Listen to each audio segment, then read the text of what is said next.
안녕하세요, 수라입니다. 오늘 성북동 쪽에 나와 있습니다. 옛날 중국집이라고 있거든요.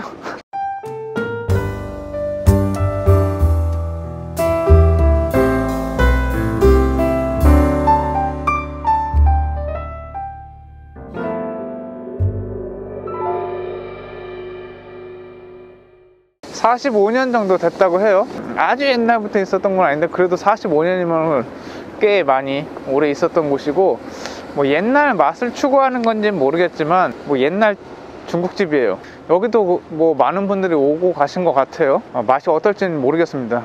1973년에 개업을 하셨고요. 이 근방에선 그래도 유명한 것 같아요. 요 뒤에 보이는 요거거든요. 요건데 여기가 탕수육은 많이 거론돼요. 탕수육은 거론되는데 다른 거는 거론이 안 됩니다. 특별히 뭐가 맛있다 이런 거는 탕수육 외에는 별로 없어요. 제가 메뉴판을 미리 확인을 했었는데 메뉴판의 가격들은 전반적으로 굉장히 좋습니다. 옛날 가격 정도까지는 아니어도 그래도 많이 착한 편이에요. 괜찮을 것 같고, 오늘 좀 날씨가 추워가지고 짬뽕을 먹을까 생각 중입니다. 짜장면 그림이 많이 나오긴 했어요. 최근에 짬뽕을 너무 안 먹어서 짬뽕 먹을까 생각 중입니다. 다른 거는 뭐 특별히 모르겠어요. 탕수육하고 짬뽕, 삼선 짬뽕 먹을까 생각 중입니다. 옛날 중국집으로 가보도록 하겠습니다. 옛날 중국집의 내부 모습입니다. 커다란 메뉴판이 보이고 20명 정도 수용 가능한 규모의 중국집입니다. 반찬은 단무지, 양파, 춘장, 깍두기입니다. 음식 빨리 달라는 손님들이 의외로 많은가 봅니다. 재촉하지 좀 마세요. 맛있게 해드린대잖아요. 식사로 주문한 삼선 짬뽕이 먼저 나왔습니다. 재료가 이것저것 많이 올라와 있네요. 국물은 조금 많아 보이고요. 오랜만에 짬뽕 먹습니다. 면은 보통 면이고 삼선 짬뽕에 들어간 건더기가 상당히 많은 편입니다. 해물도 괜찮았고요. 청경채를 비롯한 야채, 버섯류도 생각보다 많았습니다. 국물은 보통이었어요. 국물이 살짝 진하면서 고춧가루도 나름 들어간 거에 비해서는 칼칼하거나 아주 매운맛은 아니었고, 불맛이 강하게 난다던가 그런 센 맛은 아니라 강한 임팩트는 없었습니다. 하지만 먹기엔 무난했어요. 뭐 이상하거나 맛없거나 그런 건 아닙니다. 뭐 은근히 괜찮은 편이에요. 건더기가 많이 들어가서 풍족함도 많이 느낄 수 있었고요. 짬뽕 면은 일반 식사량에 맞춰진 느낌이긴 한데 건더기가 의외로 많아서 먹을 때마다 계속 나옵니다. 삼선으로 넣은 해물들이 아주 많이 들어간 건 또 아닙니다.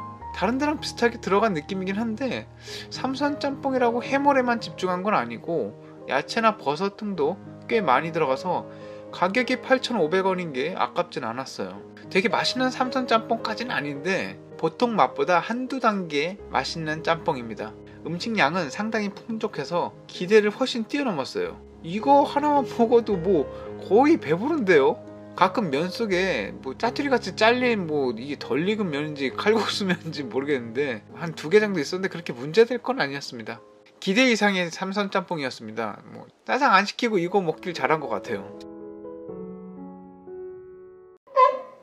탕수육입니다. 이건 탕수육 소스고요. 미니 탕수육과 그냥 탕수육이 있는데 미니 탕수육은 소자고 그냥 탕수육이라고 써있는 건 중자입니다. 참고하세요. 탕수육 튀김이 생긴 게 좀 특이해요. 우리가 알고 있는 그런 탕수육 모습과는 다르고 약간 일식집에서 먹는 야채 덴뿌라 같은 그런 비주얼입니다. 기본적으로 찍먹을 추천하고 계시고요. 탕수육 튀김 자체도 꽤 큰 편입니다. 독특하네요. 먹어보면 이쪽은 그냥 튀김이고 오른쪽 이쪽은 우리가 아는 그런 탕수육 튀김 부위라고 할 수 있습니다. 바삭한 탕수육이라고 해서 어떤 건가 했는데 탕수육 튀김에 고기가 안 들어간 그냥 튀김 부분도 30에서 40% 비율로 차지하고 있고 그 부분이 바삭한 식감을 좀 더 느끼게 하는 것 같아요. 그렇다고 고기가 부실한 건 또 아닙니다. 부드러워서 고기 식감이 덜할 뿐이지 충분히 고기도 많이 들어가 있었어요. 탕수육 소스는 약간 텁텁한 맛이었고 식초의 시큼함은 먹을 때 살짝 느껴집니다. 맛은 보통이에요. 단맛이 좀 더 느껴지고요. 찍어 먹으면 탕수육 조금 더 부드럽게 단맛 나게 먹을 수 있는 그런 맛인데 뭐 그렇게 많이 찍어 먹진 않았습니다. 탕수육 튀김에 대해서 좀 더 말해보자면 이 보다 보면 돼지고기 탕수육 튀김이라기보다 가볍게 튀긴 닭고기 같다는 느낌이 좀 많이 듭니다. 양념이나 매운맛을 더 내면 일본식 닭고기 튀김인 카라아게 같기도 한데 튀김에 간이 많이 배어있는 건 아니고요. 탕수육 튀김에 거의 반 정도가 그냥 생튀김이다 보니까 맥주가 좀 땡겼어요. 소금간이나 후추간 이런 거를 따로 주시거나 뿌려 먹으면 맥주랑 먹기 아주 좋을 것 같은 그런 맛입니다. 그냥 먹으면 약간 심심한 편이에요. 뭐 고기튀김이 어떻게 나올지 모르겠는데 어쩌면 고기튀김으로 처음부터 맥주와 함께 먹는 것도 좋은 방법일지 모르겠습니다. 맛은 보통이었는데 스타일이 독특해서 기억에 많이 남을 듯한 그런 탕수육이었습니다. 한성대 입구 근처에 있는 거의 50년 돼가는 옛날 중국집은 외관은 다소 허름해 보일지 모르겠지만 인근 주민들의 사랑을 많이 받고 있는 듯한 따뜻함이 느껴지는 그런 곳이었습니다. 손님들도 근처 사시는 분들이 많았고 아드님으로 보이는 홀 담당 직원분이 정말 너무 상냥하고 친절하게 대해주셔서 맛은 중식을 느꼈지만 서비스는 일본에서 받는 느낌이었습니다. 옛날 중국집이라는 이름답게 현재 중국집에서 잘 하지 않는 메뉴들도 좀 있었고요. 손님들도 서슴지 않게 우동 같은 걸 주문하고 그랬습니다. 전체적인 맛은 보통에서 약간 그 이상인데 인간미나 따뜻함이 잘 느껴져서 묘한 매력을 느끼게 하는 그런 곳이었어요. 동네에 있으면 좀 자주 놀러 가고 싶은 그런 중국집입니다. 저는 또 맛있다는 중식당 찾아 떠나겠습니다. 맛있는 중식당 알고 계시면 댓글 달아주시고요. 오늘도 잘 먹었습니다. 감사합니다. 수라였습니다.